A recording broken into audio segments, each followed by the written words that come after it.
Before learning about blood sampling practices, let's go over some fun facts about blood. Each day, the average person will pump 300 gallons of recycled blood through his kidneys. Each woman has around 4.3 liters of blood in her body, while men have 5.5 liters. Nurses and phlebotomists draw blood to perform a variety of medical tests. Blood sampling practices are covered in a course named The Basics of Nursing and Techniques, offered in the curriculum of vocational high schools for health services. So, what is the first step of blood sampling practice? Well, of course, you should start with washing and sanitizing your hands. Put on sanitary gloves. Step 2. Assemble your supplies. You should have blood collection tubes, a tourniquet, cotton balls, bandage or medical adhesive tape, and alcoholic wipes. Make sure that your blood tubes and blood culture bottles have not expired. Step 3. Select the appropriate needle. The type of needle that you choose will depend on the patient's age, physical characteristics, and the amount of blood that you plan to draw. Step 4. Seat the patient in a chair. The chair should have an armrest to support the patient's arm, but should not have wheels. Make sure that the patient's arm is not bent at the elbow. If the patient is lying down, place a pillow under the patient's arm for additional support. Step 5. Decide which arm you will be drawing from, or let your patient decide. Step 6. Ask the patient to make a fist. Avoid asking the patient to pump his or her fist. Step 7. Make sure your tourniquet has been applied properly. Applying a tourniquet increases the amount of blood in the vein to make them stand out more. The tourniquet should not be so tight that it cuts off the circulation. It should be put on the arm about 3 to 4 inches above the vein. Step 8. Put a warm pack or water bottle over the area if necessary. Warmth will make the patient's veins dilate and expand, making them easier to see. Step 9. Trace the patient's veins with your index finger. Tap the vein with your index finger to encourage dilation.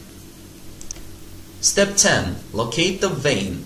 The inside of the elbow is generally the preferred location because the median cubital vein is usually easily visible. The median cubital vein runs between the muscles and may be clearly visible as a blue bulge in the inside of your elbow. Step 11. Look for another vein if the median cubital vein is not visible.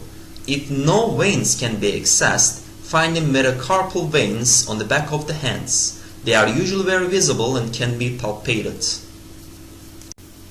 Step 12. Disinfect the area. A common disinfectant is 70% alcohol. Wipe an area that is at least 2 cm by 2 cm for at least half a minute. After a minute or two, it will have dried. Allow the disinfected area to dry for 30 seconds so that the patient doesn't feel a sting when the needle is inserted. Step 13. Perform the venipuncture. Anchor the vein by pulling the skin below the vein taut. This will prevent the vein from rolling. Insert the needle in at a 15 to 30 degree angle and then hold it still while collecting blood.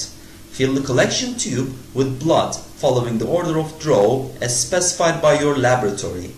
Then release the tourniquet after 1 minute and before removing the needle. Leaving the tourniquet on for longer than a minute will affect the concentration of red blood cells, possibly altering the test. Withdrawing the needle while the tourniquet is still on will result in pain.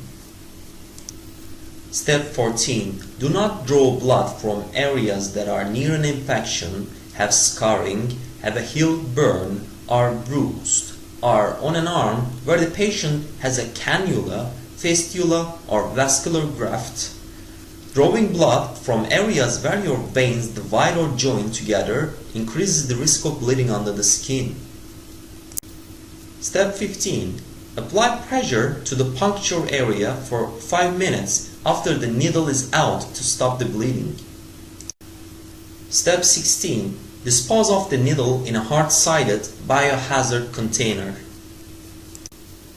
Step 17. Double check the labeling on the tube to make sure it is accurate. If you follow all these steps and still fail, then maybe you should consider quitting this job. No, just kidding. You'd better work harder and practice more.